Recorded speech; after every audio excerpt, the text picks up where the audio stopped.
Bonsoir les amis, content de vous retrouver aujourd'hui une nouvelle vidéo et on va parler restauration et sauvegarde sur le fameux logiciel de Free de Vifacture 2.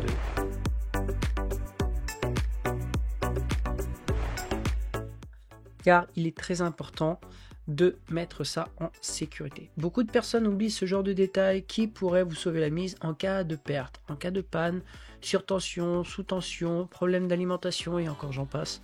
Et étant informaticien, électronicien du domaine, je préfère vous mettre en garde pour ce genre de choses qui pourraient vous arriver.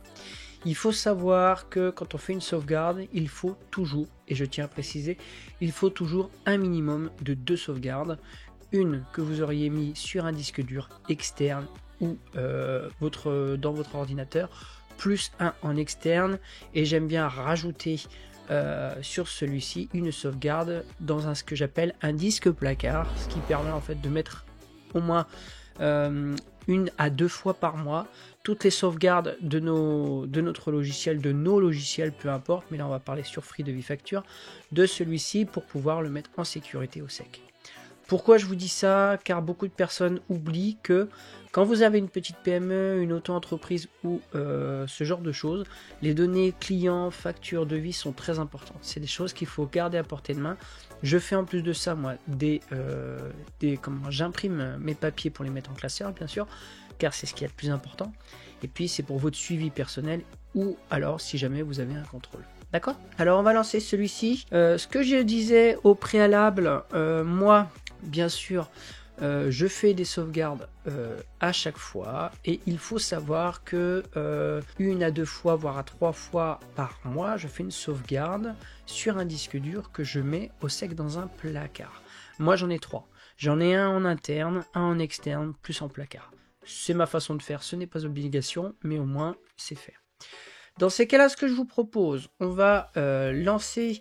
alors, j'ai le modèle, on va prendre celui-ci, je vais vous expliquer un petit peu pourquoi c'est important.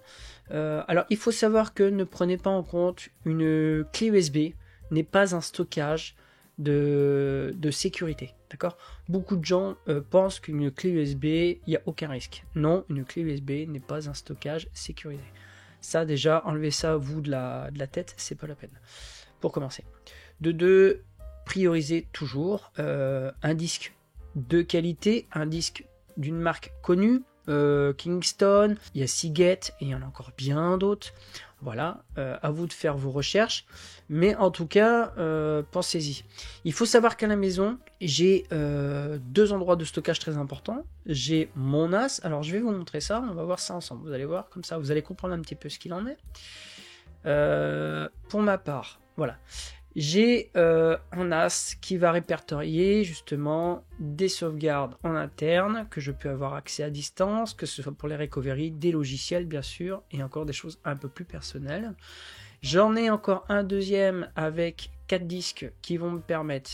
Alors il y en a un qui n'est pas en vue là, mais j'ai un recovery perso, un recovery client, j'ai une Kingspec parce que je fais du montage, et j'en ai encore un recovery ici.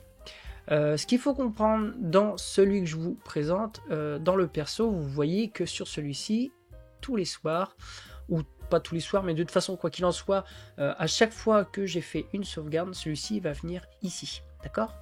Et 1 à 2 fois par mois, ou voire 3 fois par mois, je prends la totalité de celui-ci que je mets dans un disque dur tiroir. Voilà, je le branche, je mets ça dedans, je le retire et je mets ça. Comme ça, au moins, il y a une sécurité. Si vous perdez ou vous avez un problème, que ce soit en interne ou tout autre, vous avez toujours possibilité de récupérer au moins le minimum de données qui soit. Ok? Alors, comment ça se passe? Eh bien, tout d'abord, avant de commencer à vouloir faire des sauvegardes, je vais vous expliquer un petit peu comment paramétrer celui-ci, ce qui est quand même très important pour vous. On va aller dans les outils et c'est à partir de là, sur les paramètres généraux, qu'on va venir faire nos modifications. Ici, dans ce petit onglet qu'on a marqué dossier, on va voir effectivement qu'ici, il va vous demander où vous voulez faire les créations de fichiers PDF et où vous voulez faire vos fameuses sauvegardes. Pour ma part, dans celui-ci, vous sélectionnez, vous pouvez demander le chemin à chaque génération de PDF. C'est un choix, moi je préfère les mettre tous au même endroit. Vous pouvez créer un sous-dossier par type de document, c'est un choix aussi, je vous laisse faire à votre convenance, d'accord? Et bien sûr, vous pouvez changer le champ. Pour ma part, toujours pareil, voilà, dans Data, ça va être un titre d'exemple pour nous. Je vais, pour les fichiers PDF, on va faire sélectionner dossier. Je vais créer justement un fameux dossier que je vais appeler facture ou PDF. Alors moi, j'aime bien faire que pour les factures. Je ne garde jamais les devis en PDF, il n'y a pas d'utilité. Par contre, je garde toutes mes factures. Les factures qui sont bien sûr payées, d'accord? Ce qui me permet, une fois que c'est fait, en fait, je les imprime pour les mettre en classeur, pour avoir quand celle-ci a été payée, et puis savoir exactement à quelle personne la facture a été distribuée. Maintenant, il faut savoir aussi que ce qui est important de comprendre, c'est qu'on ne fonctionne pas tous de la même façon. Si vous voulez garder vos devis ou tout autre, c'est un choix. Moi, je vous laisse, c'est à votre convenance. D'accord? Celui-ci, je vais mettre facture. Et je vais faire sélectionner. Et on voit bien qu'il a pris le G facture. Après, dans celui-ci, je vais sélectionner le dossier qui est G. OK. On peut aussi, ici, créer un nouveau dossier si besoin, ce n'est pas une obligation. Et là, je vais marquer sauvegarde. Voilà, entrée. On fait sélectionner dossier. Voilà. Une fois que c'est fait, vous pouvez choisir si besoin un mot de passe. C'est à votre convenance aussi. Après, si vous êtes le seul à travailler sur votre ordinateur, il n'y a pas besoin. Maintenant, une fois que c'est fait, on peut valider. Et à titre d'exemple, là, c'est un modèle d'exercice. On va créer une facture sur DDDO. Je vais pouvoir au préalable venir chercher un produit que j'ai déjà en stock. Avec, pour ma part, on est des fous, on va en mettre 20. Il achète 20 ordinateurs. Il y en a pour 3 750 €. On va dire que c'est une entreprise. Ok, pas de souci. On fait valider. Ou alors, si vous mettez PDF, qu'est-ce qui se passe? Et celui-ci va s'enregistrer de façon automatique à l'endroit où vous l'avez spécifié. Si je fais PDF, voilà, le fichier PDF, G facture F24004 PDF a été généré. Excusez-moi. Voulez-vous l'ouvrir? On peut l'ouvrir, bien sûr, sans problème. On choisit une application. Alors, est-ce que j'en ai une ici? Non, je ne l'ai pas remise. Il va falloir que je la remette. Je vais prendre avec celui-ci pour l'instant. Voilà, il est ici. Voilà. Ici, on a ce qu'il faut. Mais vous voyez que, pour ma part, je n'aime pas. Pourquoi? Parce que ce PDF n'a pas été payé. Et si je l'imprime, je vais mélanger ceux qui sont en cours et ceux qui sont payés. Ce que je ne veux pas. D'accord? Voilà. Alors après, j'avais fait une vidéo pour ceux qui veulent des impressions où ils sont payés, etc. Pour l'instant, c'est pas le sujet. Voilà. Moi, je le fais que quand c'est validé. Je valide, je fais valider. Voulez-vous décrémenter? Non, le stock, là, parce que c'est juste pour la démo. Je fais règlement. Voilà, on fait ajouter le règlement. Parce que c'est pareil, si jamais celle-ci est validée, je vous montre quelque chose, et qu'elle est validée, d'accord, et que je fais PDF, voilà, on fait gérer, voulez-vous l'ouvrir, je vais l'ouvrir aussi, voilà. Échéance de paiement le 3, mode de règlement en espèces, règlement à compte, net à payer 3000, mais vous voyez, c'est marqué net à payer 3000, celle-ci n'a pas été encore payée, ok, c'est pour ça qu'il faut créer un acompte. On fait règlement de celui-ci, elle a payé par carte bancaire ou il a payé par carte bancaire, et je fais valider. Je clôture celui-ci. Je clôture. Alors moi, je décrémente pas les stocks parce que là, j'ai pas besoin. OK. Et je fais OK. Et à partir de ce moment-là, si je vais dans facture archivée, que je vais dans le dernier que j'ai fait, qui est celui-ci, OK. Si je fais PDF, il va me générer un PDF directement dans le chemin spécifié avec cette fois-ci, vous voyez, le paiement bien effectué à la date indiqué à l'heure d'aujourd'hui, le 3/11/2024. Comme ça, une fois que tous mes PDF générés, payés sont faits, ce que je peux faire si besoin, c'est de pouvoir les imprimer pour mettre ça en classeur. OK? Une fois que vous avez tout sauvegardé, imaginons, on va dire n'importe quoi, que vous ayez un souci. OK? Ça peut arriver, on peut toujours avoir des problèmes. Qu'est-ce qui se passe? Dans ces cas-là, je ferme. Imaginons, on va faire une sauvegarde. Je fais, alors soit une sauvegarde ici ou en quittant, on va sauvegarder celui-ci. Voilà.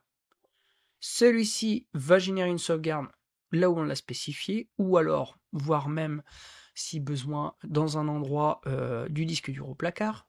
Et maintenant, je vais créer ce qu'on va dire un bug. Je vais supprimer tout simplement des produits, des données, et on va voir par la suite pour restaurer celui-ci.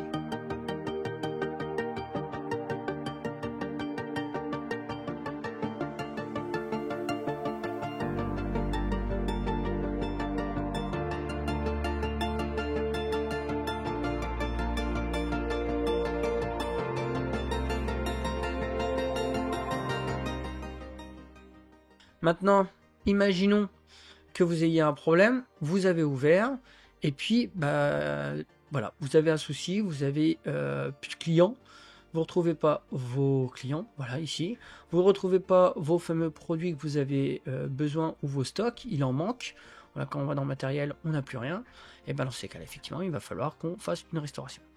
Pour ma part, je quitte, je ne lance pas de sauvegarde, je fais faire aucune sauvegarde, je relance celui-ci.